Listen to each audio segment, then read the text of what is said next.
Oversupply naman ng itlog, nararanasan sa mga pamilihan sa Dagupan City. Makibalita tayo live kay Sandy Salvacio. Sandy? Chris, malaking tulong sa budget ng mga mamimili ang pagbaba sa presyo ng itlog. Gayunman, pahirapan ngayon ng mga egg producer na ibenta ang kanilang mga produkto dahil sa pagdami ng supply ng itlog.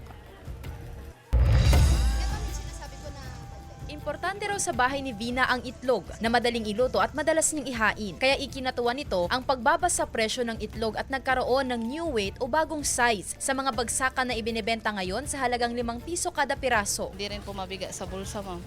Kasi nabibili mo na po ang ano. Opo, madalas, ma'am. Kasi minsan madalas din nagagamit ang itlog, ma'am.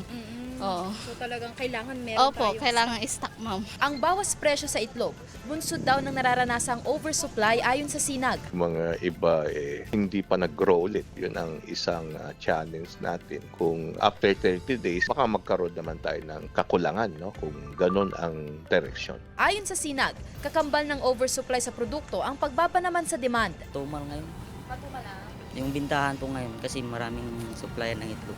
Opo, saan po ba nagkagaling itong supply? Ano po ma'am? Tarlac po ma'am at saka Bataan po. Samantala, sinabi ng Philippine Egg Board Association na nanganganib ng malugi ang ilang egg producers sa bansa dahil sa dami ng supply. Pakiusap nila sa pamahalaan, gumawa ng hakbang para siguraduhin hindi malaki ang ipapatong sa presyo ng mga middleman at retailer ng itlog.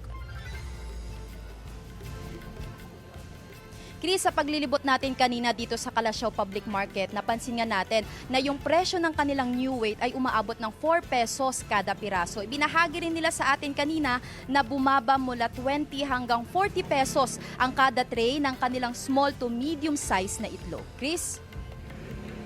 Maraming salamat, Sandy Salvacio.